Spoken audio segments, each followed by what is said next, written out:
Olá, caros ouvintes, sejam bem-vindos a mais episódio e, bom, talvez eu pudesse agora estar aqui a distribuir o jogo, porque, enfim, esta indumentária que eu estou a utilizar, que já usei também naquele episódio sobre os Oscars, e estamos na mesa de jogo, aqui na biblioteca da Casa do Alentejo. Esta biblioteca que tanto recebeu aqui o podcast, tantos episódios foram aqui gravados, na outra parede oposta, curiosamente, e, portanto, é um gosto imenso estar aqui com o João Amaral Dias e também com o Dr. José Ribeiro Castro. Obrigada, Cláudia. Que esteve ausente do ano passado, mas este ano voltou. O Dr. Ribeiro Castro esteve na primeira análise do ano, da primeira vez, na Faculdade de Letras ainda. Mas, de facto, no episódio de fim de ano não estive. Sim, portanto, o ano passado. Tu, Joana, estiveste na rentrée política do ano passado. Este ano foi muito conturbado porque o timing era as legislativas. Portanto, certo. Estive em cima das legislativas, se calhar estive demasiado. Como ficou célebre, mas já lá vamos nessa altura. Portanto, este ano foi um ano muito carregado a nível de eleições. Tivemos as europeias em maio e tivemos depois as legislativas em outubro. Portanto, foi isso. Mas marcaste há cerca de um ano atrás presença no episódio 100. É verdade. Eu recordo-me disso. Portanto, foi assim um marco também importante, onde o podcast mudou de nome, deixou de ser A Conversa Com para passar a ser o Conversa, foi apresentado este novo logotipo. Isso foi na Faculdade de Letras também, não foi? Foi, foi exatamente aí. Eu também já mudei de faculdade. Também chovia nesse dia, lembro-me. Chovia a cantas. E jogava o Sporting. Sporting mesmo, não o Sporting. Que é ali ao lado. Bom, o que vale é que nenhum de nós os três é adepto do Sporting. Pois portanto, não sou. Dois benfiquistas, não é? Portanto, duas boas pessoas contra alguém que, enfim, mais lá para cima. Eu já vou marcar gol para ficar empatado. Muito bem. E, portanto, caros ouvintes, quero agradecer todo o percurso que tivemos e vamos começar aqui por fazer uma análise dos resultados do inquérito que vocês preencheram, em que vocês atribuem como personalidade do ano Greta Thunberg. Comentário que vocês querem fazer em relação a isto? Joana, se queres começar. Pode ser. Eu acho curiosa essa escolha porque eu também atribuiria à Greta Thunberg o título de personalidade do ano, não só pelo galardão, mas porque eu acho que é mesmo a personalidade dela que tem feito esta história. E aqui tenho que puxar um bocadinho a brasa à minha sardinha como clínica, porque olhando para o percurso de uma menina que tem diagnosticada com Asperger, embora essa categoria diagnóstica tenha sido sempre muito controversa e, portanto, até foi abolida, mas a verdade é que era uma miúda com muitos problemas, não comia, não dormia, muito ensimismada e que através do seu ativismo tem um valor intrínseco, um valor sociopolítico intrínseco, mas tem sobretudo um valor psíquico, porque ela através do seu ativismo conseguiu que a mãe voltasse para casa, porque a mãe era cantora lírica, mezzo-soprano, e foi na altura certa, essa abertura, está aqui um grande sincronismo, e com a cena de não fazer viagens de avião, conseguiu que a mãe voltasse para casa, e o pai também, porque o pai é agente da mãe, e passou a ser popular, ela que sofria de isolamento social. E, portanto, eu acho que, de facto, é um caso interessantíssimo, como clínica, eu digo, é um estudo de caso, porque realmente, através da personalidade dela e da resolução dos grandes conflitos da personalidade dela, que ela emerge neste ativismo que num ano se tornou absolutamente fulgurante.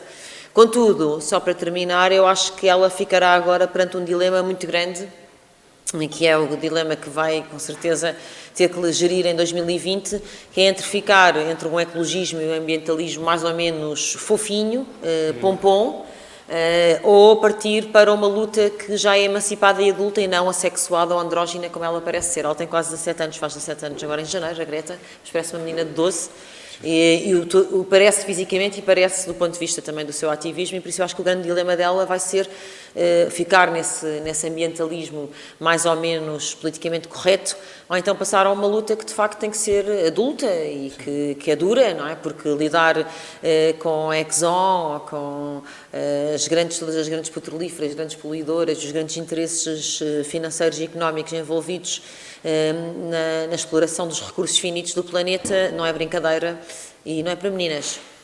Lá está, é que ela usa muito este rótulo de I'm just a kid, pois I'm just a child. But she's not just a kid, she's 17. Eu não me surpreendo da escolha, ela tem sido uma personagem... Já agora deixa-me só dizer que nos antípodas Portanto, em segundo e terceiro lugar está Donald Trump. Portanto, Greta tem 32%, Donald Trump tem 20,7% e Bolsonaro tem 11,3%. Bom, não me surpreende a escolha, portanto, pela promoção que ela tem sido objeto. Foi a personalidade do ano na revista Time. Agora na última edição. Com fotografia em Lisboa? Sim, com fotografia tirada em Lisboa, quando a sua passagem por aqui. Foi às Nações Unidas, onde foi recebida por António Guterres, foi agora a estrela da Cimeira de Madrid, um pouco depois frustrada, não é?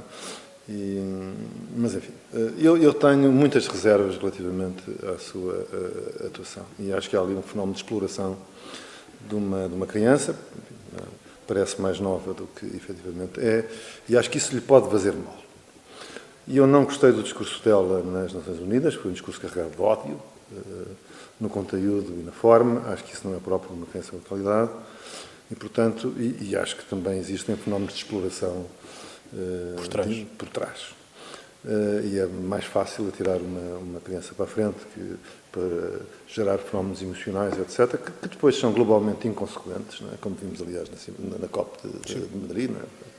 E são decisões de grande densidade e de grande intensidade, e, portanto, este folclore subjugando o secretário-geral das Nações Unidas, o António Guterres, o Benjamão, o Presidente da Câmara Municipal de Lisboa, enfim, graças a Deus o nosso Presidente da República resistiu à tentação que terá tido de esperar ali... Embora não resista a outras. A questão é essa, depois também o argumentário que ele Embora coloca... telefone para o programa da Cristina, etc. Sim, pois, exatamente. Bom, mas, portanto... Isso foi um bom acontecimento do ano também. Eu creio que isso tem aspectos que merecem ser analisados e compreendidos e proteger também uma rapariga que a sua instrumentalização pode lhe fazer mal. Quanto à luta, enfim, há muitas formas de fazer nos sítios próprios, como a Joana disse, ela irá crescer, terá que continuar, se é nisso que verdadeiramente acredita, e por instrumentos mais maduros, mais sólidos, mais consistentes, mais de si mesmo e daquilo que seja o seu grupo, do que aparecendo como uma marionete nas mãos de um jogo muito complicado que se trava. Por outro lado, nas questões do clima, enfim, que eu não tenho dúvidas que aconteça, que há alterações climáticas, não ponho isso em dúvida. O que eu tenho dúvidas é quanto à capacidade do homem de reverter o fenómeno como ele está. Não é? Eu tenho esse ceticismo há bastante tempo, quando cheguei à conclusão que o protocolo de Kyoto, que é um dos primeiros instrumentos, o que apontava como meta era, salvo erro, que o aquecimento ficasse limitado a 1,5 graus. Enfim, eu achei isto um bocadinho. Portanto, continuaria a haver aquecimento. Bom, e, portanto, tenho dúvidas que a ação humana seja capaz de reverter, que, portanto, nós tenhamos uma capacidade de domínio sobre o clima. Acho que devem ser feitos esforços de reduzir, há esforços de proteção do ambiente que são bons por si próprios, independentemente dos seus efeitos nesse problema mais escatológico e mais final, como, por exemplo, a limpeza do plástico dos oceanos, enfim, a redução da poluição atmosférica, tudo isso faz parte da cultura já do nosso tempo e temos que progredir. Agora estamos a discutir o efeito no clima, tenho dúvidas sobre isso, e, sobretudo, preocupa-me que, havendo uma certa fatalidade em alguns efeitos, que não vejo os grandes do mundo a discutir como é que a gente salva as populações desses efeitos. Quer dizer, se vai subir o nível das águas, então o que é que a gente faz às populações de Tuvalu ou de Vanuatu? É preciso preparar isso. Se as cidades ribeirinhas vão ser alagadas, o que é que se faz para prevenir isso? Deslocam as populações, Veneza vai afundar, quer dizer, há uma série de coisas que são consequências, não é? E que deverão ser equacionadas e prevenidas, e que eu não vejo ninguém preocupar-se com isso. Isso aqui creio que uma reflexão que convinha fazer para os próximos 20, 30 anos, se de facto vamos ter um aquecimento. Enfim, ainda hoje vi nas notícias que na Austrália as temperaturas hoje atingiriam 50 graus, o que é de facto uma coisa absolutamente absurda. Não é? Nós temos visto nos últimos dias a extensão dos fogos florestais que acontecem na Austrália, como aliás Que são sazonais também, é sempre a Austrália e Califórnia. E Califórnia. E Portugal. E Portugal. E a Grécia. Nesta altura já não. Não, nesta altura não. Estou a Mas dizer, A é o Grécia, sazonal. no verão. Sim, mas no verão sim. no nosso verão, sim. A Grécia, a França, portanto, há aí uma faixa mediterrânica do sul, a Europa do Sul que sofre, mas, portanto, há aí fenómenos que têm que ser medidos nas suas consequências, portanto, ao passo que vejo toda a energia colocada no discurso e no trabalho para acabar com as alterações climáticas, revertê-las. Tenho dúvidas sobre o acerto político desta estratégia. Muito bem. Bom, proponho desde já um brinde, Ora bem. não ficarmos aqui em seco, por assim dizer. Bom, desejo a todos um Parabéns, bom ano. Cláudio, pelo Obrigado. podcast. Obrigado. Tenham mais um Parabéns. ano cheio deles. Obrigado. E, portanto, para fazermos agora a nacional, quem fica à frente, tal como foi o ano passado, foi Marcelo Rebelo de Sousa. Todavia, devo dizer que ainda ontem Marcelo Rebelo de Sousa e André Ventura estavam em empate técnico, cada um com 24,4 ou 0,6% dos votos. Portanto, Marcelo fica com 26,4%, André Ventura em 24,5% e Joacim Catar Moreira em 18,9%. O João Contrito Figueiredo, portanto, o único líder, que já é agora presidente da Iniciativa Liberal, tem a mesma percentagem que a Catarina Martins, 7,5%. Jerónimo de Sousa e António Costa têm a mesma percentagem, 5,7%, e Cristas e o Rio, 1,9% dos votos. Portanto, temos aqui, vamos dizer, a direita acatonada em 1,9% cada um, e depois uma esquerda, Jerónimo de Sousa e André Ventura também é da o Marcelo direita. e o André Ventura. Bom, mas aqui enquanto líder, sim, mas Líderes partidários. líderes partidários e que já estão nisto há algum André tempo, Ventura é nesse sentido. É André líder também partidário. Sim, mas no sentido de já haver background, é nesse sentido. Portanto, os novos partidos não sabemos se vão continuar daqui a 4 anos, não é? Alguns poderão desaparecer, alguns poderão, enfim, nunca saberemos. Mas a verdade é, temos aqui uma proximidade entre Marcelo Rebelo de Sousa e André Ventura. Tu que és colega dele, por assim dizer, na CMTV, o que é que tens a dizer sobre isso? Também colega dele, mas, Não, sim. Mas conheço entre muito aspas. bem o André Ventura e já fiz até vários programas com ele de futebol. Geralmente eu faço as faltas, sou a suplente, sou a que está no banco e quando é preciso uma suplente lá vou eu. E percebo perfeitamente esta escolha. Eu não podia estar mais nas antípodas do pensamento do André Ventura e discordo com ele, não vou dizer de tudo, mas de quase tudo.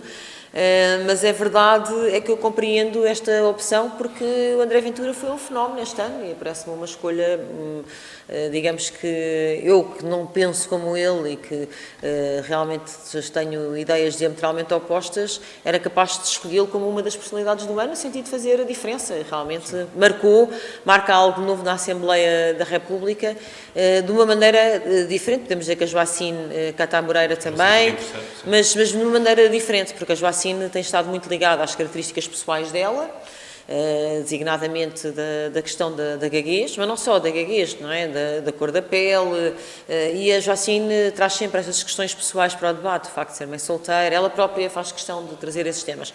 O André Ventura, mais procurando capitalizar aquilo que me parece ser um profundo descontentamento na sociedade portuguesa, e até uma sensação de abandono pela classe política. Eu acho que André Ventura tem tentado capitalizar isso e muitas vezes com sucesso. A que é que eu me refiro? Como fez agora, por exemplo, com o caso da professora Marvila?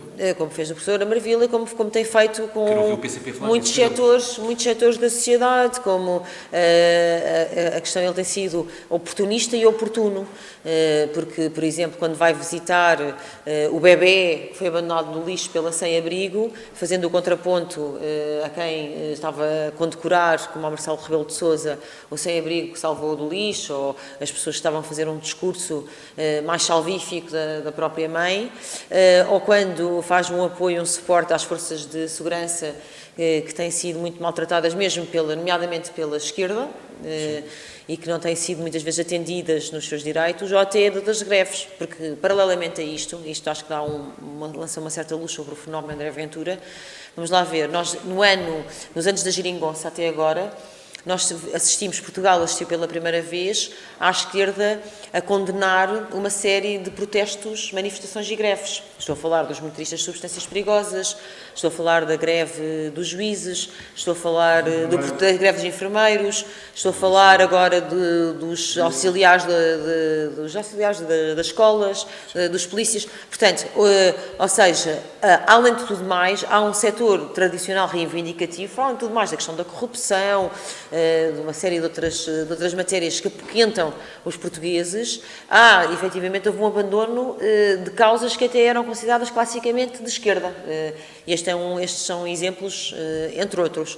E, portanto, André Ventura tem sido oportuno e oportunista. Oportunista porque, efetivamente, onde há descontentamento, ele está lá, automaticamente, independentemente do seu ideário, independentemente do seu argumentário, e portanto, vai juntando esse oportunismo ao oportuno, porque efetivamente casou-se, foi um feliz casamento para André Ventura, no momento de descontentamento com a classe política, com a emergência da sua própria figura. E, portanto, tem sido uma conciliação feliz.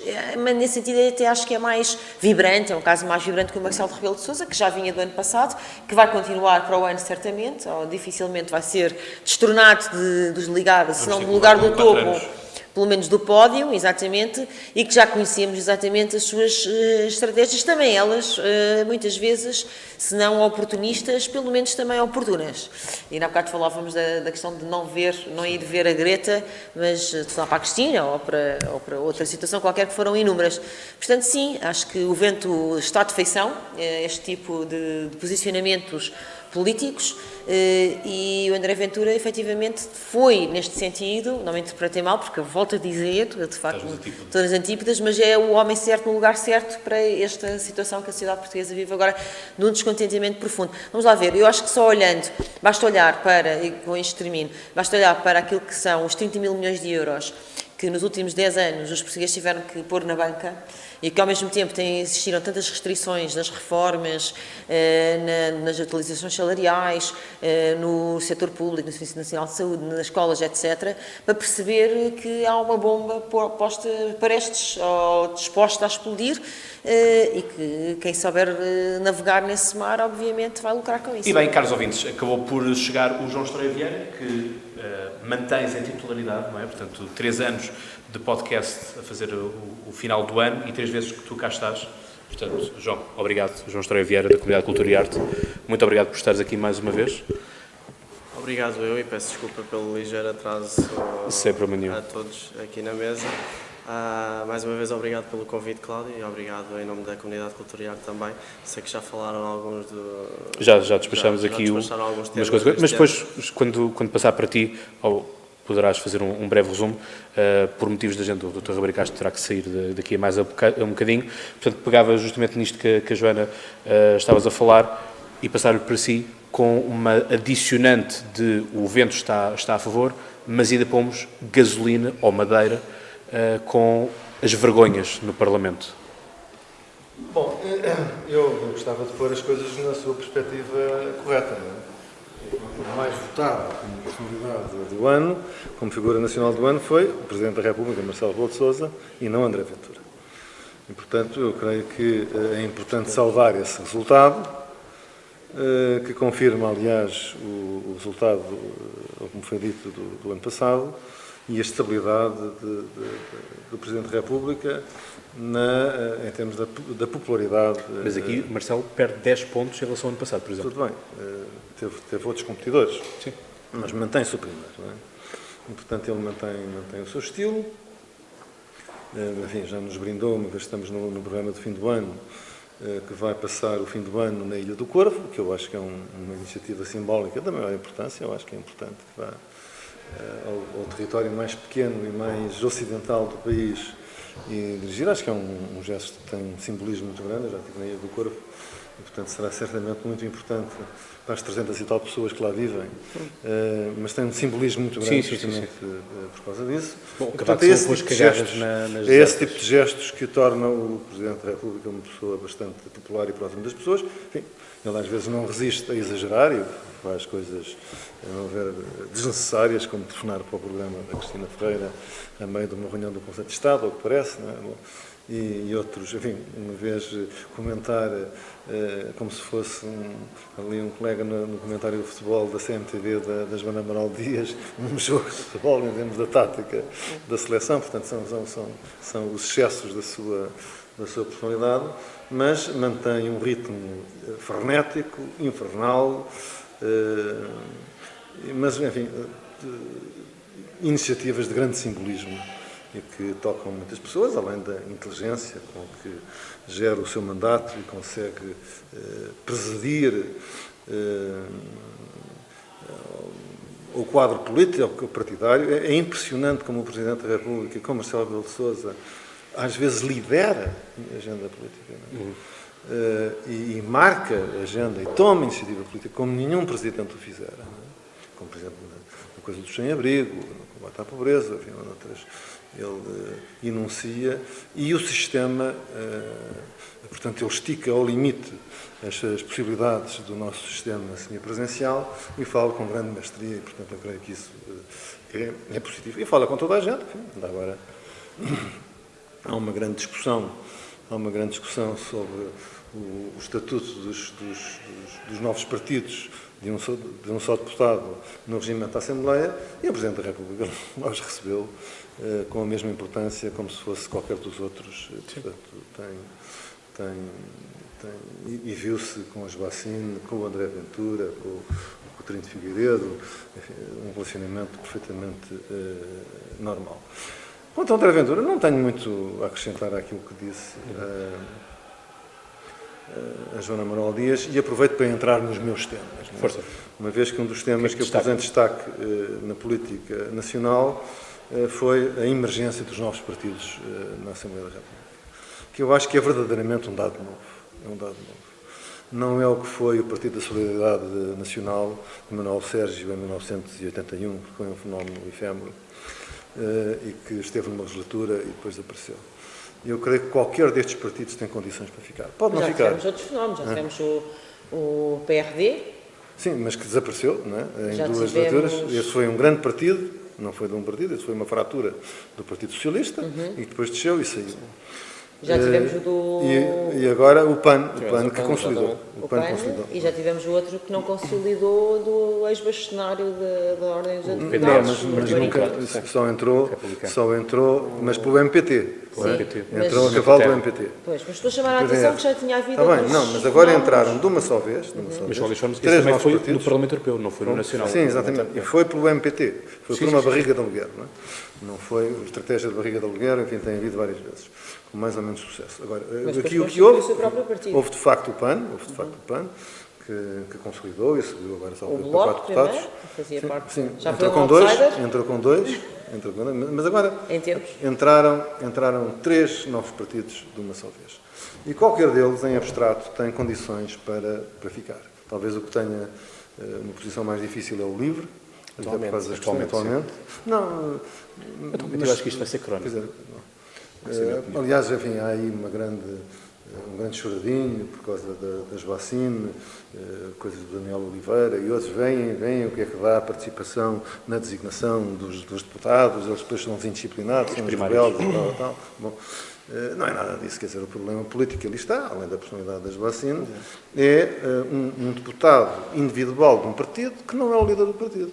E que as pessoas pensam que o líder do partido não é também o líder do partido. O Rui Tavares já não é o líder do LIVRE. Portanto, é esse caldo que é muito complexo, não é? Em que há um guru fundador do partido, mas que já não manda, e uma deputada cheia de personalidade e de identidade que não obedece nem ao líder guru, nem às estruturas um bocadinho esotéricas do LIVRE, que é o grupo de contacto, tem assim uns nomes esquisitos, originais. Mas mesmo de eleição, não deixou de ser algo experimentalistas.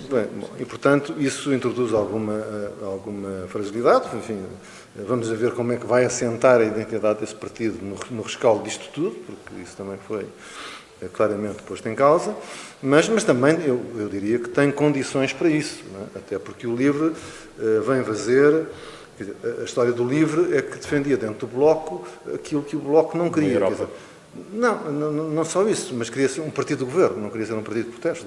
E portanto, o Rui Tavares perdeu com essa luta, não é? E afinal o Bloco acaba por evoluir por essa via aspirando a ser um partido Sendo que a outra via do LIVRE, eu acho isso uma questão também pertinente, a outra via que é europeísta, federalista, ficou bastante na sombra nestas eleições e eu acho que sinceramente isso até conveio a muitas pessoas do LIVRE, porque é evidente que a convicção na Europa, a crença no europeísmo e essa fé são hoje muito mais desmaiadas e muito mais batidas do que há 5 ou há 10 anos. E, portanto, eu acho que até foi de alguma conveniência ter havido uma campanha que foi muito centrada na figura da Joacine, e nessa altura isso não representou um problema para o LIVRE, só a posteriori, não é?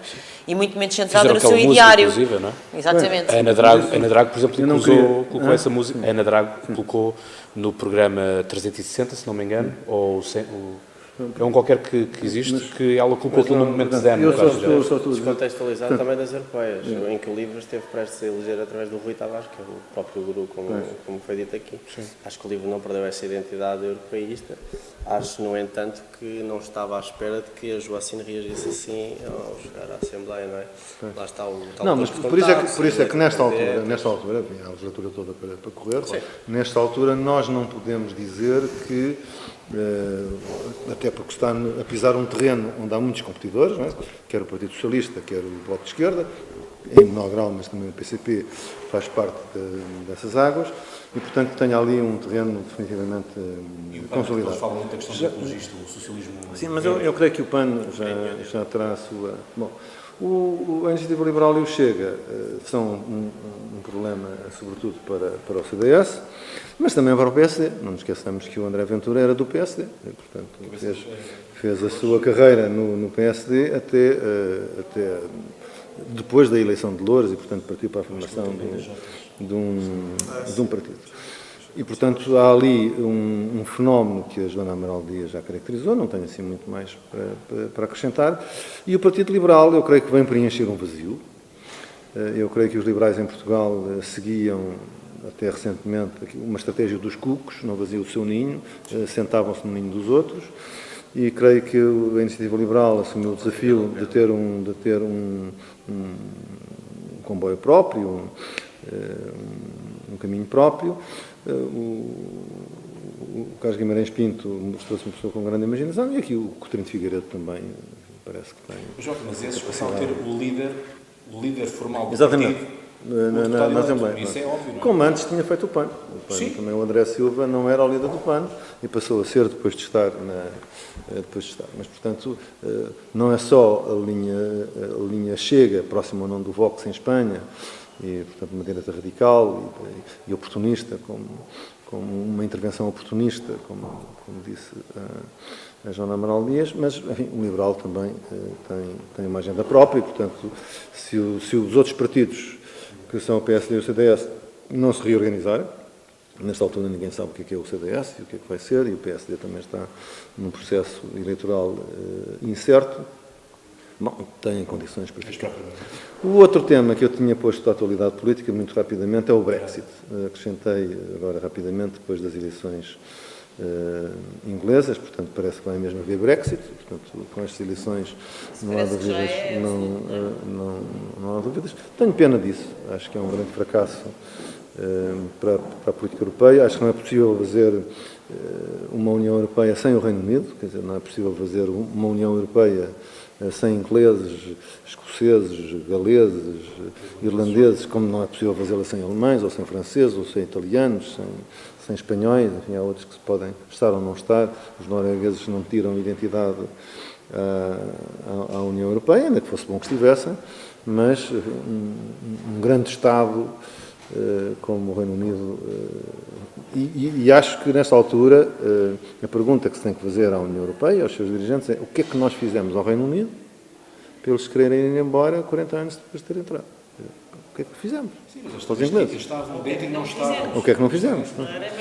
Não, desde logo eu acho que os excessos federalistas, quer dizer, que é uma coisa que irrita um país que além de não ser necessário, no meu entender, acho que a União Europeia nunca será um Estado federal e, portanto, deixemos o federalismo de lado, trabalhamos em interação política, mas com outro tipo de linguagem, e isso introduz uma grande desconfiança, não é?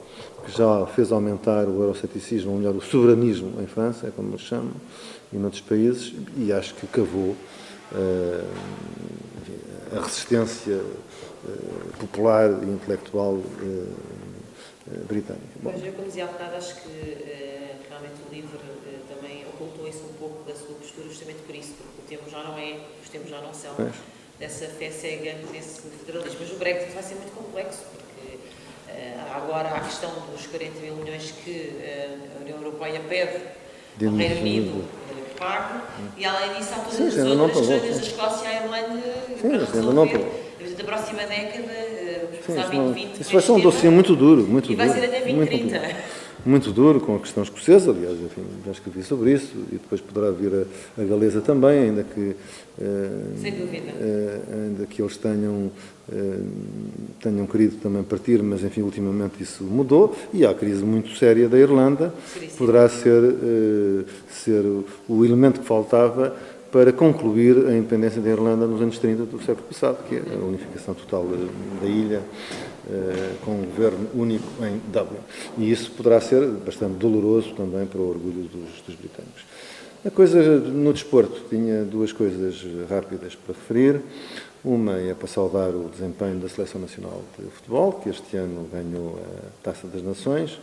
Que marcou a presença aqui também no podcast. Que já conquistou a qualificação para a próxima fase final do Europeu, portanto, e sobretudo é uma seleção nacional que se tem renovado. Portanto, o Fernando Santos tem conseguido fazer aquilo que toda a gente achava que era impossível e difícil antes, que é fazer uma renovação. E com muitas opções, portanto, as convocatórias são muito diferentes, portanto, há aqui um sinal de regozijo e de confiança.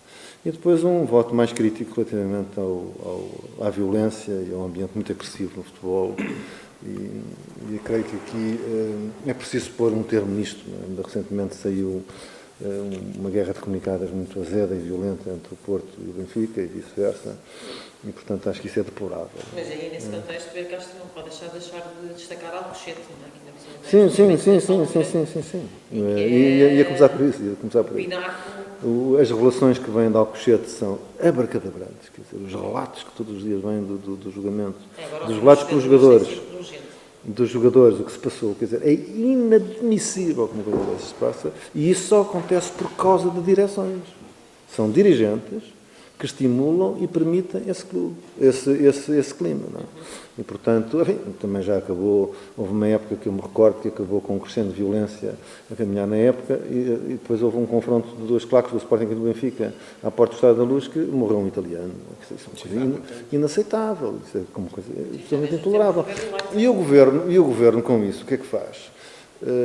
Cria a Autoridade Nacional para a Violência. Quer dizer, isso é tirar areia para os olhos. Quer dizer, é preciso exigir as responsabilidades da Federação Portuguesa de Futebol e da Liga. A Federação Portuguesa de Futebol tem o Estatuto de Utilidade Pública Desportiva, tem poderes disciplinares. Nós temos, por exemplo, agora a disputar esta fase do campeonato da Taça de Portugal, uma equipa, o Canelas, não é? Que seguiu uma estratégia de promoção de pura agressão, não é? Quando jogava na divisão superior da Associação de Futebol do Porto, e, portanto, ganhou, salvo erro, 13 jogos em 20 e tal, por falta de comparência, porque as outras equipas se recusavam a jogar. Quer dizer, portanto, há a fraqueza da Federação, há a fraqueza da Liga.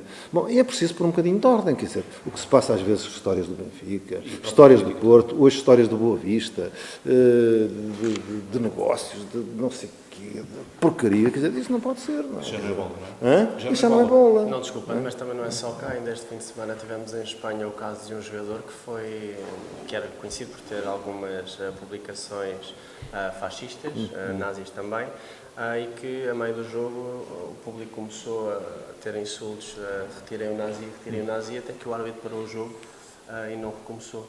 E agora está em vias de investigar. Em Itália também ainda há pouco tempo, o Corriere dello Sport, salvo erro, fez uma capa com o Lukaku e com o Smalling a dizer que era Black Friday. Pois, essas questões do racismo, isso são... Enfim, mas cada um trata dos seus problemas, isto cada um trata dos seus problemas, nós temos tratado dos nossos e os nossos são esses. Sim, esta recepção agora Portanto, há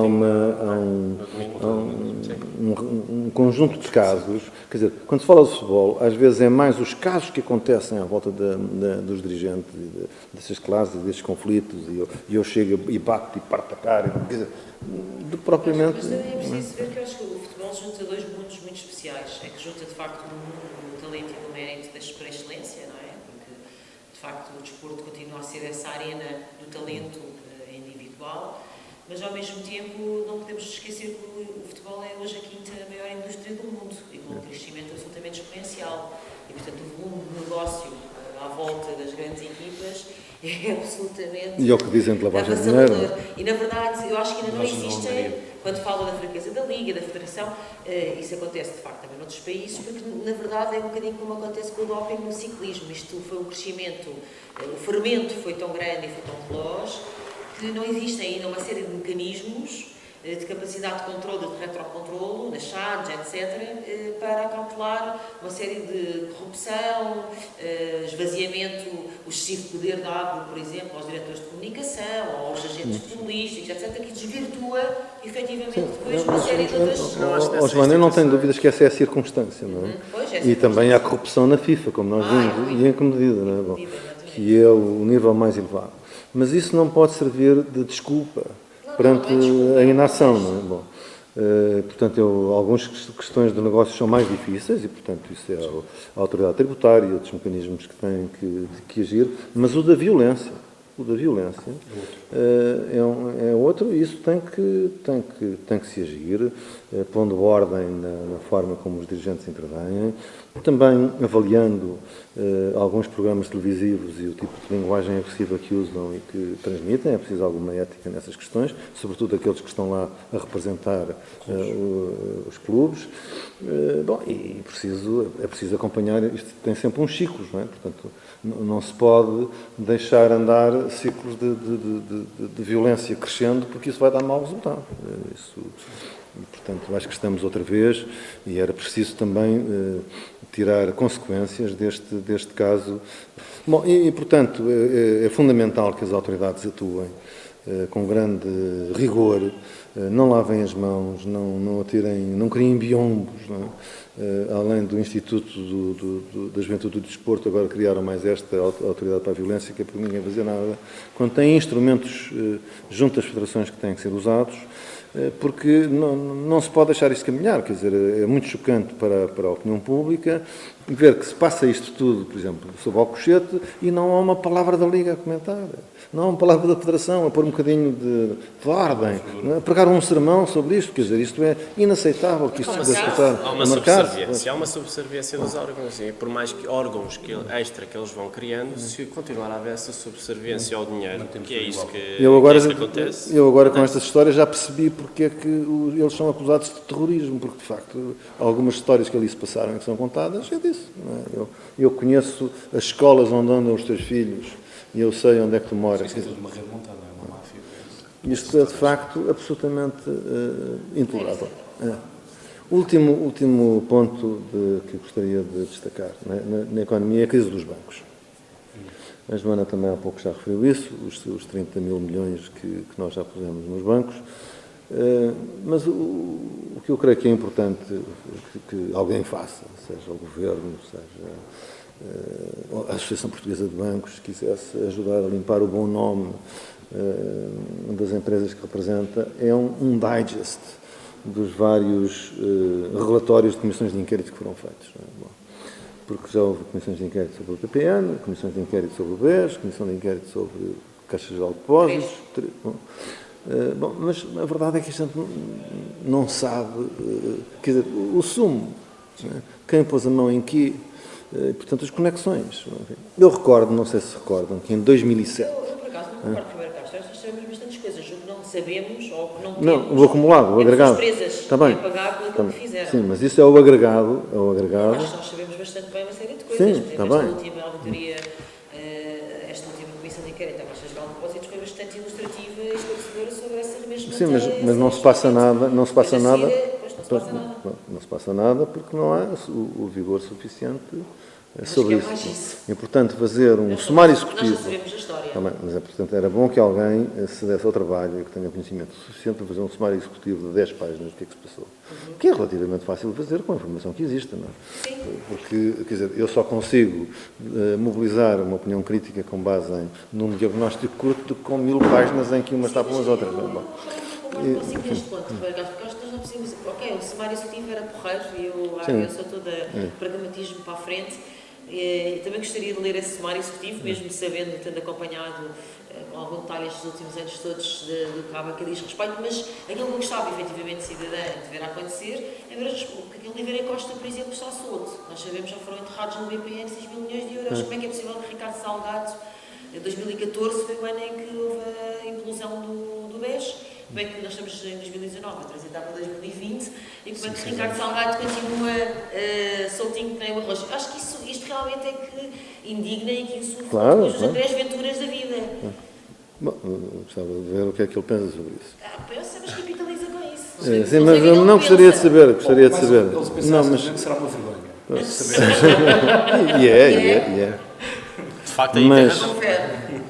eu não sei se recordam que em 2007, seguir à crise do Madoff nos Estados Unidos e da crise bancária, a Fátima Campos Ferreira fez um programa no Prós e Contras que foi sobre os bancos e em que estiveram o Ricardo Salgado, o Ulrich, do BPI, foi o Faria de Oliveira e o Ulrich que tornou famosa frase, não, isso foi mais tarde. Isso foi no tempo da Troika. E depois aquele que estava no Milênio do BCP e que... Não, foi para o Milênio. Gonçalves? Não. Veio da Caixa Geral de Depósitos. Era presidente da Caixa Geral de Depósitos e foi com o Vara para o Milênio BCP. Bom, não interessa. E que estava... que era muito amigo do António Guterres e teve no Pinto Souto Maior antes. Sim. Ferreira, agora não me recordo. Santos Ferreira, exato. Não, Santos Ferreira. E portanto, esse programa foi um hino à qualidade da banca portuguesa. Não sei se recordam, isso vale a pena rever isso. Não, mas era um resgatar esse E episódio. portanto, eu acho que era preciso fazer agora, 12 anos depois, o que é que se passou? Quando com alguns desses monumentos, nomeadamente o BES, entretanto, desapareceram. Já sabemos o que é que se passou. O que se passou foi Sim, claro, eu sei que se passou. promíscua dos negócios do Estado com a banca, utilizar a banca como alavanca e catapulta de políticos em fim de carreira, portas giratórias e vice-versa. E nós sabemos o que é que se passou e quem é que protagonizou, esses anos. É preciso o tal sumário executivo. Eu volto a insistir. Eu vivia bem sem sumário executivo se eu visse, por um lado, a rede de restos de bens e a tentativa de minimizar. É que depois o Ministério Público só funciona com os megaprocessos, não dão em nada. Dão-se os processos se arrastam. Não tem meios, como o Ribeiro Castro de Citação e a Polícia Judiciária, tem meios cultos e manifestamente insuficientes. Criaram agora, quero falar mais de comissões, que falava há bocado daquela da violência, criaram agora mais uma comissão de combate à corrupção. Quando ela existe, já existem várias, na verdade. Portanto, é uma duplica ou triplicação de esforços, é para tudo ficar na mesma, com a máxima siciliana, e possivelmente vai dar em coisa nenhuma. Não é? É para mostrar que se está a fazer alguma coisa. O sistema falhou, quer dizer, estamos a criar um mecanismo de fiscalização. Se coletivamente nós não tomarmos uma consciência concreta das coisas que aconteceram, não estamos prevenidos para que deixem de acontecer outra vez. Mas eu acho que as pessoas têm essa consciência de que é que aconteceu. Não se trata de consciência, trata-se de Meteram a mão na massa. Inventaram-se obras. Ricardo Salgados, Oliveira Costas, etc., Duarte Limas. Eu acho que as pessoas têm consciência, podem não, nem toda a gente saber os nomes, ou a sucessão de acontecimentos, a cadeia de eventos, mas as pessoas têm uma consciência, pode ser relativamente diáfara, mas têm consciência daquilo que aconteceu, mas também têm consciência justamente desta impunidade. Como é que é possível, num país do século XXI, 30 mil milhões de euros envolvidos... Mas uma coisa, sabe, João, deixa-me nessas comissões de inquérito, eu, em parte deles ainda estava na Assembleia da República como deputado, fez-se um grande foco sobre as autoridades de supervisão, no Portugal, não sei o quê. E eu dizia também, está bem, Mas é preciso ir aos órgãos internos de supervisão. O que é que fizeram as mesas da Assembleia Geral? O que é que fizeram os Conselhos Fiscais? O que é que fez o Conselho de Administração? Concordo inteiramente. O Conselho de Administração precisa saber como é que consentiu aquelas coisas. Era preciso chamar. Então. Não é aquela entrevista do Nuno Godinho de Matos, aquela célebre entrevista que eu só olhei a ver o que é que se passava. Estava a ver. Sim, que estava na. Sim, mas aí não teve a ver com a gestão, não é? Foi, teve a ver com a resolução. Mas é um pouco esta insustentável defesa do ser, é que vamos assistindo e que realmente é impensável, não é? Quer dizer, como é que num país supostamente entramos para a CE em 86, não é? Sim. E já lá vão como é que isto consegue continuar a acontecer? Só para, eu sei que o Dr. Ribeiro Castro tem mesmo que sair, gostava só de rever aqui teus comentários que os ouvintes deixaram. Eu também queria responder aqui um pouco com vocês, porque vocês também são os três parte interveniente neste podcast, portanto também conseguem ver alguma evolução ou não parte deste podcast. Portanto, uma das comentários é sempre a melhorar, portanto, obrigado. Outro é, devias abordar temas fora da tua praia para diversificar um pouco o teu podcast. Bem, eu já falei de Fórmula 1, já falei de ténis, já falei de futebol, política, museus, cinema. Já vais ter que clicar no próximo ano. Portanto, quer dizer, diversificar mais, não sei onde consigo. Ainda não falou de praia. Se calhar eu estive para gravar, eu estive para gravar na Figueira da Foz. Se calhar não era entre aspas, atenção. Se calhar era literal. Se calhar era literal. Vamos falar de Carcavel, São João da Capariga. Carcavelos onde a Greta tira uma foto. Olha, pronto. Talvez. Outro comentário é, mantém a tua coerência, isenção e assertividade. Bem, isso foi muito presente então no episódio do PAN, que nós os três iremos falar. Bastante viral. Foi, mas já lá vamos também. Há um que diz, não me lembro do número de episódios, mas é a entrevista à candidata pelo PAN. Quanto ao podcast, acho que nos monólogos podes desenvolver mais rápido. Boa sorte. Sim, de facto, eu nos monólogos faço monólogos, ultimamente tenho estado a fazer isso, não tenho estado a ser não tenho tido vida, tempo para agendar com outros convidados, portanto, vocês são os únicos convidados que eu tenho desde as legislativas, portanto, até aqui tem sido só monólogos eu no meu escritório. Posso desenvolver mais rápido? Posso, mas se calhar vocês não vão ter tanta noção daquilo que realmente se passa, porque aquilo que eu faço com vocês é uma questão de verem, eu gosto sempre de mostrar the big picture, portanto, dar-vos a conhecer de chegarmos até aqui, mas qual foi o caminho todo até aqui chegar. Mas poderei eventualmente procurar algum resumo, algo assim de género que seja. Esta aqui, não concordo nada, que é, deves deixar os caros ouvintes e deves iniciar com olá pessoal. Pá, é assim, eu gosto muito da questão do Carlos. Oi. Sabes, tu pegaste uma coisa que é o olá maltinha. Eu nos stories costumo dizer olá maltinha porque, enfim, leio alguns posts teus e, portanto, é sempre olá maltinha e tudo mais. Mas não, aqui não mexo, de facto, em nada de caros ouvintes, é uma coisa que vem desde o início e, portanto, quero manter, acho que se pode adotar mesmo um velho dito do Artur Agostinho, que era bom dia, boa tarde, boa noite, consoante a hora e o lugar onde estejam a ouvir. Você deu-me essa dica quando falámos ali no Salão Nobre da reforma do sistema eleitoral. Depois o outro é continuar um bom trabalho, obrigado. Maior frequência, nomeadamente segmentos com entrevistados partidários. Pois, a questão é que eu não faço do podcast de vida própria, apesar dele agora já dar rendimentos, já falaremos isso eventualmente mais à frente, ou até mesmo num próprio podcast que já ser planeado de realizar, mas, enfim, a frequência consigo fazer 1 por semana, 2 por semana, enfim, há podcasts que demoram muito mais tempo a serem feitos, portanto, acho que uma semana é um bom ritmo feito. Último comentário, e aqui sim concordo com quem quer que tenha sido que fez isto, um excelente podcast, contudo, para quem ouve os episódios mais antigos, é um pouco triste ver que a historiografia ficou para trás, porque não fazer mais episódios. Concordo contigo, no sentido de facto, à época, o podcast éramos duas pessoas, era eu mais o Filipe trabalhava mais a parte da história, eu trabalhava mais a parte da política, aliás, o Estoril lembra-se de ter gravado um podcast com o Filipe e ter gravado um comigo. exatamente sobre cinema e, portanto, ele abordava muito a questão do cinema. Essa história é uma ideia gira. Sim, não descarto, concordo plenamente, subscrevo, vou procurar fazer um pouco mais, todavia, quando eu falo de política, também falo muitas vezes da história, portanto, é apenas, se calhar, o que vocês querem mais é uma separação real daquilo que é a temática política, daquilo que é a temática histórica. Isso tem público, se for bem feito, acho que é muito bem... Enfim, já se fez, portanto, é uma questão de voltar a fazer e, portanto, não tenho problema nenhum quanto a isso. Dr. Ribeiro Castro, despeço-me então de si. Obrigado imenso. Quero agradecer. Deixa-me só fazer um comentário aos seus comentários.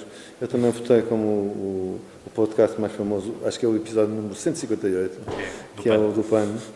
E acho que muitos parabéns. Acho que o podcast Acho que é consensual. rebentou, foi conhecidíssimo. E acho que prestou um grande serviço público de esclarecimento. Mas, olha, infelizmente, o povo é mesmo assim. Está eleita. Ela foi eleita. Quando todos contávamos que não fosse.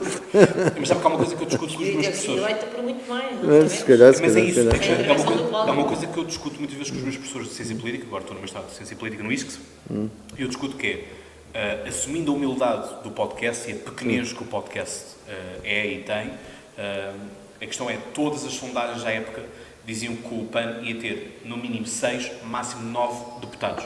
Teve 4.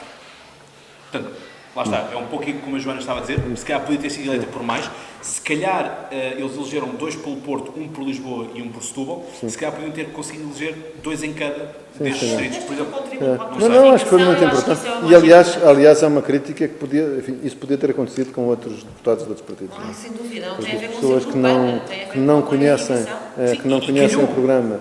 Quer dizer, aquilo foi uma coisa que calhou, e foi muito bem agarrado. Quando perguntar o aumento do salário mínimo. Só revela a impreparação de muitas das pessoas que acabam por ser eleitas. Eu por acaso acrescentava que houve o lado da impreparação, não é? Quase da impreparação técnica, digamos assim, da candidata, que é confrangedora, mas também há uma certa soberba e uma certa altivez da parte da candidata, que eu não quero fazer uma generalização injusta que caracteriza muitas pessoas do PAN, mas que eu já vi noutras pessoas do PAN. Aliás, posso-vos dizer aqui... aliás, o próprio PAN, a mim como interventora política, o PAN, uma das coisas que me afasta do PAN, até porque eu me considero bastante ambientalista e ecológica, mas uma das coisas, amiga dos animais, uma das coisas que me afasta, sinceramente, é uma espécie de uma superioridade moral, não é? Como se as pessoas que comem carne, as pessoas pureza ética. Sim, como se há uma certa ideia de superioridade de seres humanos, homo sapiens de primeira e de segunda, da qual eu não partilho, não comum, nem quero ser como isso. Aliás, para vos dar aqui uma nota, eu quando convidei todos os partidos, o PAN foi o único partido que me pediu de antemão as perguntas. Portanto, isto revela muita coisa. E eu disse, lamento, mas eu não sou o Ricardo Aruz Pereira que dou uma semana para... aqui a bujarda tem que ser dada. Portanto, não faço isso numa semana antes de dar as perguntas. E eu disse, portanto, o debate é sobre o programa do PAN. Ao qual a assessora de comunicação me responde, então se é sobre o programa do PAN, estamos à vontade. Bem, não sei até que ponto. Ainda bem que estavam à vontade. Sim. É um pouco assim, mas para vos ser muito sinceros, muito francos, e certamente a Cristina Rodrigues, se quiser algum dia rebater isto, quando acabámos o episódio, falámos tranquilamente, eu até estive a dar algumas ideias de marketing político que podiam. Inclusive, eu até lhe disse, vocês não podem ser. O programa não foi uma das sugestões. Bom, já não me recordo disso, mas eu lembro de ter dito, vocês não podem transformar-se no PCP, no sentido de fecharem sobre a vossa bolha e de não deixarem que mais pessoas deem contributo às vossas ideias e ficarem fechados naquele dogmatismo e tudo mais. Portanto, foi algo que foi. Enfim, muitas pessoas perguntam, bem, isto deve ter acabado instalado. Não foi. Portanto, cada um foi para o seu lado. Eu publiquei e, portanto, fica mesmo assim. Foi um grande serviço do seu podcast. Obrigado. E algo mais geral que não foi muito obrigado. Na altura de vida, não é? E já agora, pois, lá está, isto foi inclusive parar ao polígrafo e no polígrafo portaram-se mal porque disseram, aconteceu num podcast, e eu lamento, mas não aconteceu num podcast, aconteceu no Podcast Conversa, que é o maior podcast político em Portugal, 2 vezes no International Podcast Day, e portanto, quer dizer, sobretudo quando o Fernando Esteves gravou justamente aqui, comigo sobre o nascimento do polígrafo. Portanto, foi inclusive nesta sala da biblioteca, e eu na altura mandei mensagem tanto para o Bernardo Ferrão do Expresso, como também liguei para o Fernando Esteves e disse, ficamos um bocadinho mal, vocês sabendo que é o meu podcast, não vos gostava nada de colocarem uma barra preta a dizer podcast conversa ou terem mencionado podcast conversa. Exatamente. São os créditos, Nem que tivesse só 3 visualizações. Sobretudo quando a natureza do polígrafo vai contra essa inventividade de dados, não é? E, portanto, na semana seguinte voltaram a lançar isso, essa peça, no sentido de dizer que a senhora tinha sido eleita, a Cristina Rodrigues, e não mencionaram, disseram num podcast na mesma e puseram uma barra preta a dizer podcast conversa. Pronto. Já é mais simpático. Já fizeram mais simpático, mas foi preciso fazer esta ressalva.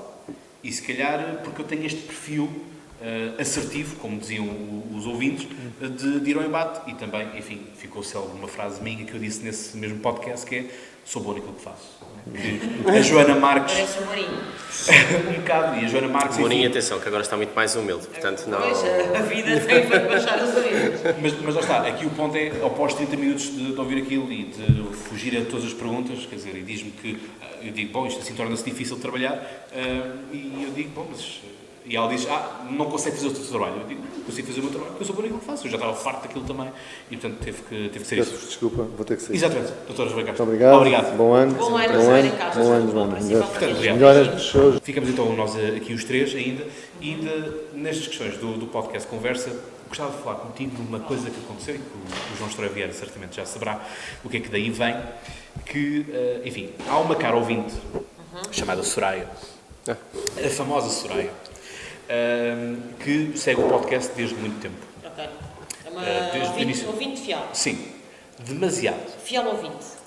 Em que ela, basicamente a partir das legislativas, coisa assim do género, começou a fazer tipo de comentários mais pessoais, no estilo, falta-te a gravata, ficas muito mais rico a gravata, é tanto charme, e não sei o que dizer mais. Pronto, esse tipo de coisas. Eu diverti-me com aquilo. A fazer stories, tirava prints e depois põe que o Story sabe das votações que eu colocava. Enfim, muito da cena de como é que é, caso com ela, bloqueio, tipo coisa assim do género. Brincadeira. Pronto, eu entrei isso na brincadeira. Antes de casar tens de conhecer, está bem? Pois, claro que sim, claro que sim. Bom, mas diz isso aos outros seguidores que punham sempre, é que o pessoal também punha-me sempre no pior. E portanto, até que há um comentário que ela faz uma coisa qualquer, e ela diz, agora faz uma story tua disto. E a questão é que eu estive a ver e eu não tenho nenhuma Soraya a seguir no Instagram. Ponto alto disto é que... Possível que seja um Soraio. Que está oculto. A questão é que não é. Não, o problema é que não é. perfis fáceis, por isso não, existe. Não, o problema é que existe. A Joana vai saberá. E agora perguntas-me tu como é que eu sei que existe. Houve também um comentário de uma rapariga que disse, ele agora estuda no ISCS e ele tem aulas às 6. Portanto, apanhas todos os dias às 6 horas, ele entrar para o ISCS. E a verdade é que um dia aparece-me essa rapariga. A Soraya. Afinal não é um Soraya, é uma Soraya. Pediste o cartão de cidadão? Não. Não bem, pediste? também não sei se ela se chama mesmo Soraya, mas pronto. Pronto. A questão é, do ponto de vista de psicóloga clínica, o que é que tens a dizer sobre tudo isto? Eu tenho a dizer sobre tudo isso, é um fenómeno com que eu lido há muito tempo. E depois acabámos por beber um café na faculdade. Pois, e então? Não passou disso. Mas pagaste o café, portanto, ela ficou apaixonadíssima. Paguei o café e ela depois no comentário vai dizer, ele então já não se pagou o café e tudo mais. E depois acabou, aí? Pelo menos, eu também não publiquei mais vídeos, já não publico. Esmoreceu? A sério, depois do café? Já não publico mais, já não tenho estado a publicar, portanto não sei. Podes escrever um livro, como afastar stalkers, paga-lhes uma bica. Sim. Não sei, porque nunca mais apareceu nada, e nem sequer trocámos número de telefone, nem nada assim, já, portanto... Não, mas isso é verdade, eu tenho essa experiência, qualquer pessoa que tem uma projeção pública, uma presença mediática, está sujeita a esse tipo de fenómenos, de erotomanias e outro tipo de delírios, e acontece. E se queres que diga a verdade, eu, basicamente, os cães ladram a caravana passa, não teria a mesma coragem do que tu de ir tomar café, mas ainda bem que resultou. Porque ela assim, eu sou a Soraya... Bateu o bicho. Exatamente. Bateu a fantasia. Sim, mas é a ideia que eu... não vamos beber café, ok, para vos prometer aqui, não vamos beber café com todas as pessoas que nos façam isso online, ok? Não, eu não faria isso. mas pronto, e por cima a rapariga tinha namorado, porque ela depois fez um comentário a dizer que já tinha despachado o namorado, portanto estava disponível para mim. Ok. Enfim, mas pronto, queria apenas contar isto, porque foi uma das... Estás em fase de ponderação ou... Não. Okay. Já passou. Não.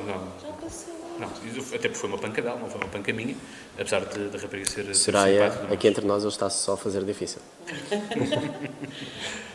Joana, o que é que tu tens a dizer deste ano todo? Portanto, foi um ano em que tivemos Hong Kong, tivemos Juan Guaidó no vai, não vai para a Venezuela, Nicolás Maduro ainda não está maduro o suficiente para cair, Xi Jinping endureceu as vai coisas endurecer ainda mais. e, aliás, Portugal não marca presença em Macau nas festividades dos 20 anos, o que diz muito. Mas também diz da maneira como gerimos Macau, mas pronto, enfim. Sim, mas pronto, Não é o não que é. só de agora, Historicamente. Macau sempre foi Historicamente. muito mal amanhado Sim. pelo lado português.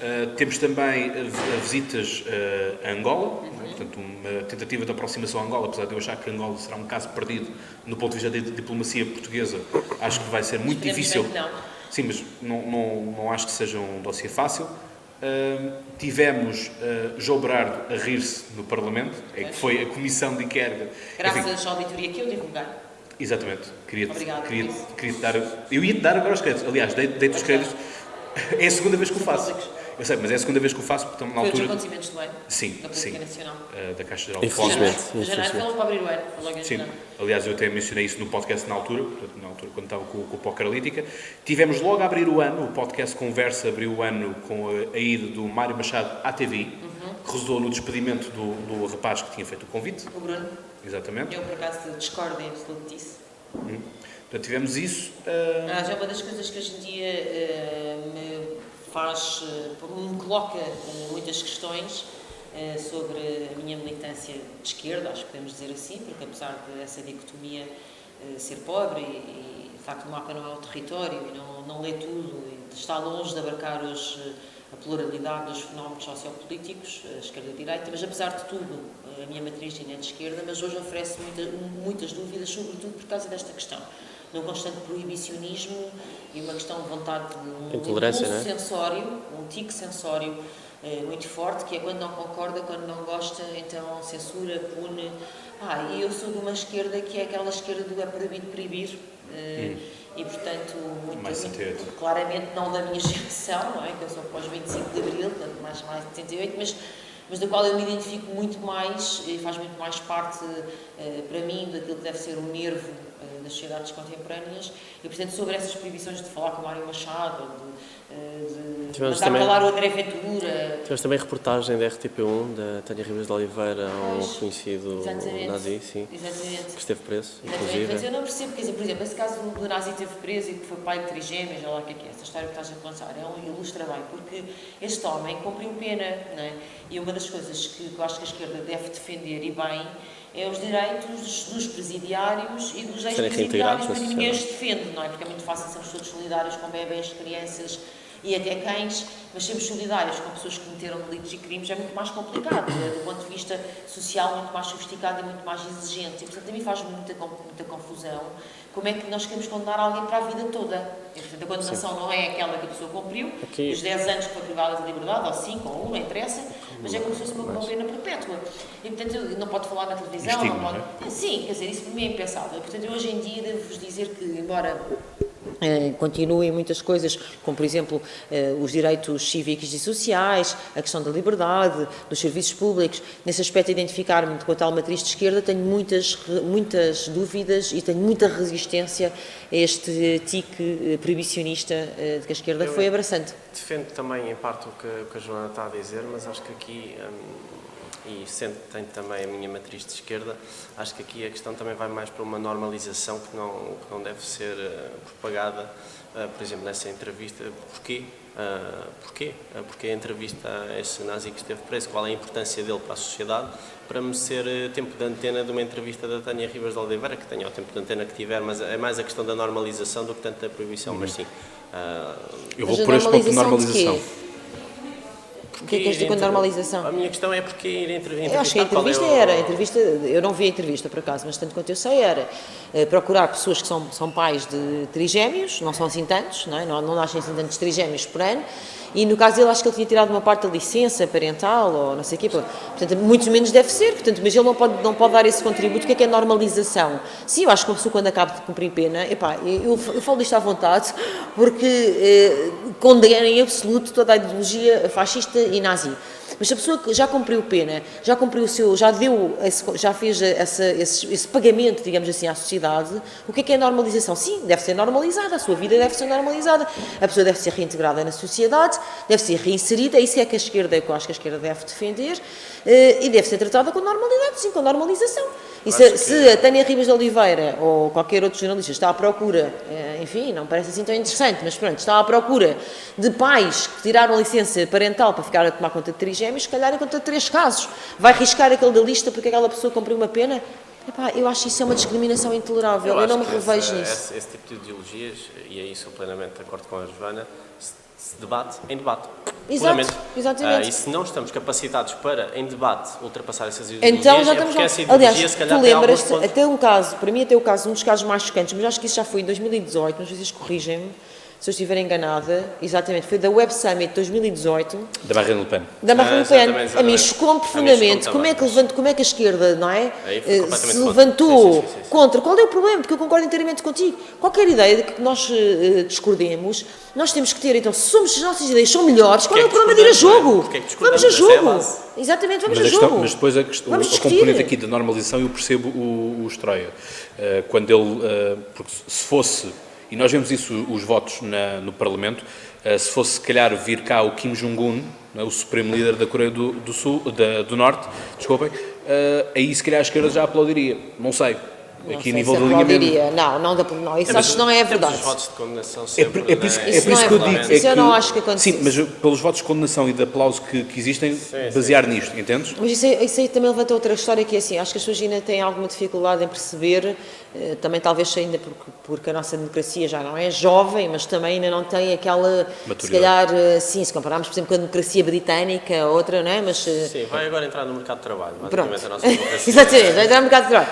E, portanto, a verdade é que as pessoas têm tocado dificuldade em separar aquilo que é a representação de Estado e aquilo que são as meras relações, meras, neste sentido, estritas relações internacionais entre Estados e uma simpatia ao acolhimento de uma determinada figura, seja de Israel, ou seja da Coreia do Norte, ou de qualquer. E, portanto, acho que isso às vezes eu sinto nisso, ou na agressividade do debate parlamentar, que ainda bem que existe, mas que algumas pessoas ficam muito chocadas, etc. Sinto que a nossa democracia ainda é um bocadinho mignon, ainda é um bocadinho verde.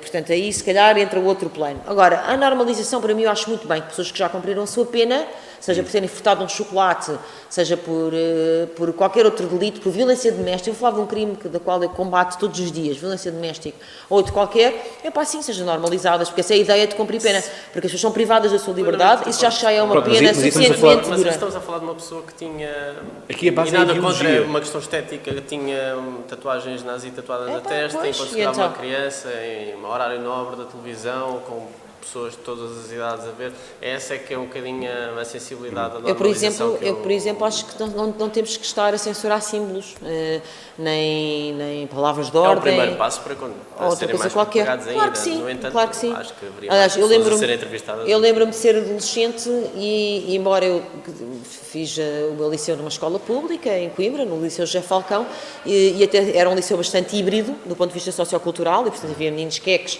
como havia miúdos de outros estratos sociais menos favorecidos, mas havia uma enorme curiosidade justamente pela suástica e por outros símbolos, porque eram proibidos.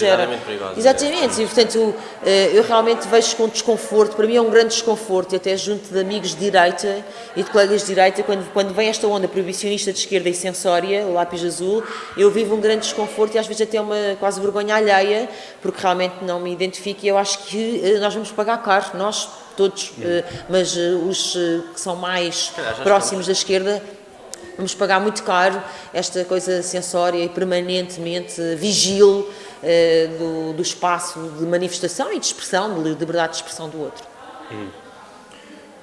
João, nós falámos dos Oscars, aliás, os Oscars é algo que sempre marca presença neste podcast, obviamente espero por ti no próximo mês de fevereiro, para falarmos dos Oscars, em que tivemos Green Book, não é? Tivemos Vice. Sim, com essa contenda racial também, o Green Book, mas para mim o grande filme dos Oscars continua a ser o Roma, que por acaso até teve alguns prémios, com o Alfonso Cuarón a ganhar pelo menos para melhor realizador. Para mim o Roma tinha de ser sempre o grande vencedor dos Oscars, mas compreendo a distribuição equitativa dos mesmos pelo Green Book. Também houve outro vencedor, Bohemian Rhapsody, para o Rami Malek também. Não parece mal atribuído, apesar de continuar a dizer que aquilo é mais mimetismo do que outra coisa. No próximo ano teremos também grandes filmes. Temos sobretudo o Parasita, que é um dos meus filmes favoritos do ano. O Irishman agora, do Scorsese, também houve uma grande celeuma por não ter estreado em sala aqui em Portugal. Sim. Mas que não nos afastou, até porque as plataformas digitais já estão à distância de um de todos nós e estão em crescendo, obviamente. E é um grande filme também, mas é mais também nome do que outra coisa. O Irishman para mim não é um dos grandes filmes do ano. E Joker? Joker, sim, Joker. Eu adorei o Joker, não sei qual é, que é a tua opinião. Eu não gostei assim particularmente. Tendo em conta que és psicóloga clínica, haverá ali alguma como clínica é desinteressante, não é? Porque é uma espécie de folclore e, portanto, não tem densidade, não tem textura, não tem... Até porque é mais na onda da psiquiatria do que da psicologia, não é? Não, a psicologia abarca tudo. Abarca todo o tipo de casos, desde esquizofrenias graves e catatónicas. Mas aqui há a questão dos comprimidos.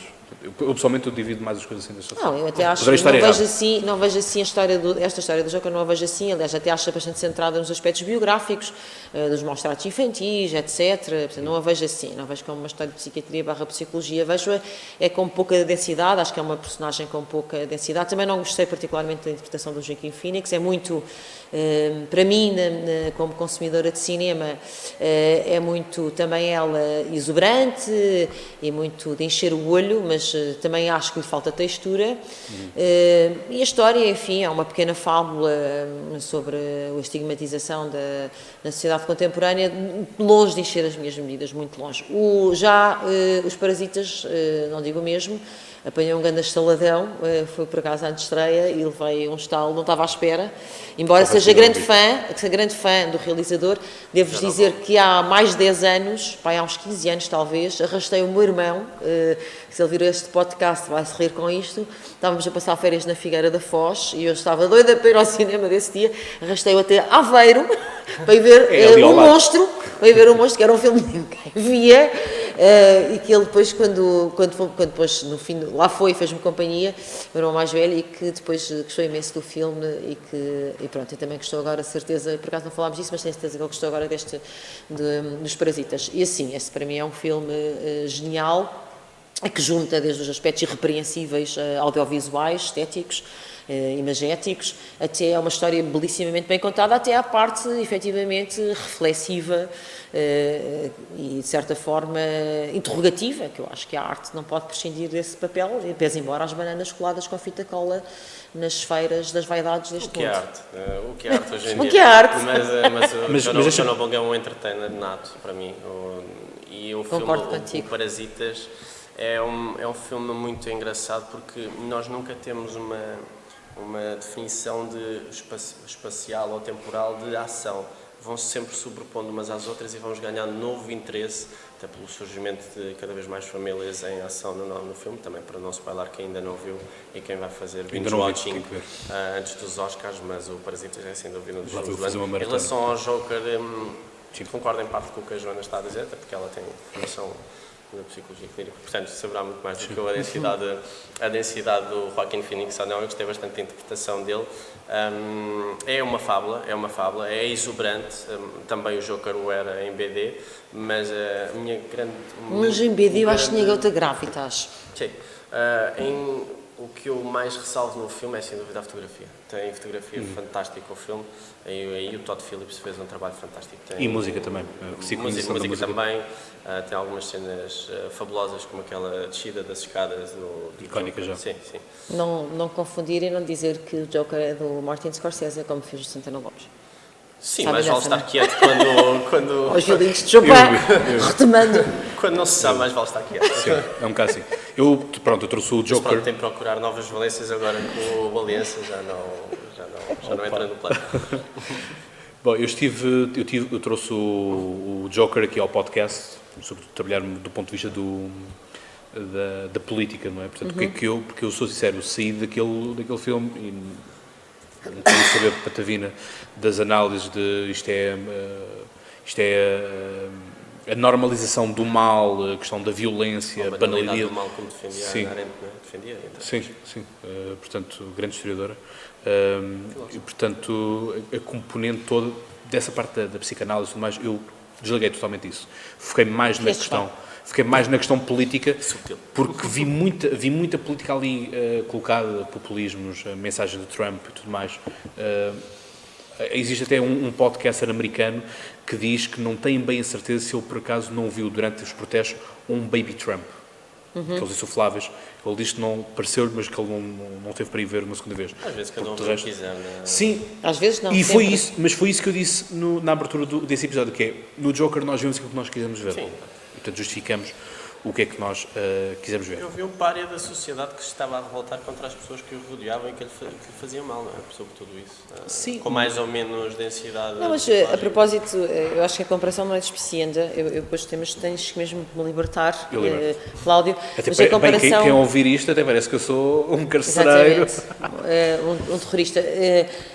Porque a comparação não é despicienda entre os Parasitas e o Joker, porque os Parasitas também fazem essa profunda sátira social, só que a fazem, por exemplo, de uma forma amoral. As personagens envolvidas, sem fazer nenhum spoiler para quem ainda não viu o filme, as personagens não são revestidas com caráter moral. Quem rouba, quem mata, etc., está muito para além disso, não é? E por isso também permite, efetivamente, essa tal texto. Porque eu acho que a comparação não é despicienda, porque o Joker pretende fazer também uma sátira social, mas os Parasitas fazem-no 100 vezes melhor, porque fazem-no de uma forma amoral, onde não procuram efetivamente bodes expiatórios, preto e branco, não é? De uma forma manicaísta, é de uma forma muito mais rugosa e que nos interpela muito mais sobre aquilo que é, de facto, esta estratificação violenta da sociedade contemporânea. Eu vejo o Joker como uma coisa lisa, não é? Que está à superfície, bonita, mas lustrosa, mas muito superficial. O Parasitas é aquele filme que podemos ver 3 vezes e Exato. continuar muito satisfeitos. O Joker. É isso mesmo. Eu depois dou, Também é bom, depois dou a minha como opinião. comer um hambúrguer, mas é aquilo. Ficamos satisfeitos. Eu depois dou a minha opinião. Queres fazer mais alguma temática para do que Quero aconteceu? só, porque o Ribeiro Castro trouxe a questão do futebol e da Seleção Nacional e eu queria deixar, já que sou a única gaja aqui no podcast neste portista. episódio, E a única portista, mas isso agora é irrelevante, queria deixar uma nota para o futebol feminino, que está em grande ascensão mundial e que é uma nota desportiva positiva, porque vocês sabem que no mundo do desporto, como aliás em quase todas as esferas da sociedade, portuguesa e internacional, continua a haver um grande diferencial do ponto de vista salarial e no desporto esse diferencial é aberrante, não é? Aberrante. A única atleta que ganha, que não chega aos calcanhares do atleta mais bem pago, como o Cristiano Ronaldo, a Serena Williams, no mundo do ténis, mas mesmo assim ganha para aí 30 vezes menos.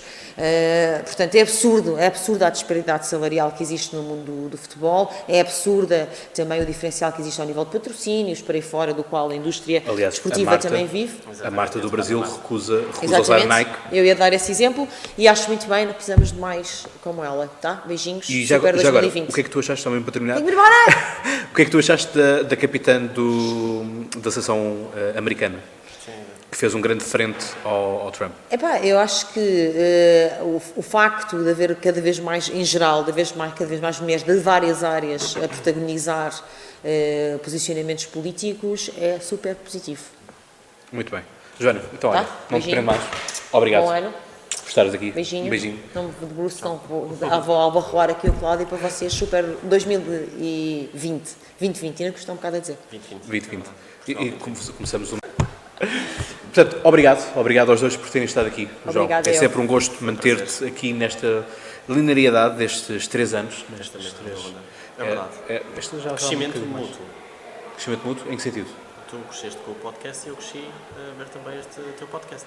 Sim, pois lá está, as coisas são muito assim, é esse o gosto que dá este projeto, que no próximo ano, por exemplo, vai ter merchandising próprio, portanto vai ser o primeiro podcast, não só é o primeiro podcast a ganhar dinheiro com o YouTube, isto tirando o Maluco Beleza e Companhias Limitadas, mas também será então o primeiro podcast a ter merchandising próprio. Portanto, é um gosto imenso e agradeço a todos vocês que estão diariamente desse lado do ecrã ou do telefone, ou de onde quer que vocês estejam a ouvir. É sempre um gosto. Façam deste podcast o maior podcast de política que continue aí, porque é para isso que eu gravo estes episódios. E, portanto, uma vez mais, obrigado e um bom 2020 para todos vocês. Já agora, não tinha brindado a ti. Sim. Brindamos os três. Bom 2020. E como eu digo, vocês sabem de cor, até lá tenham boas conversas.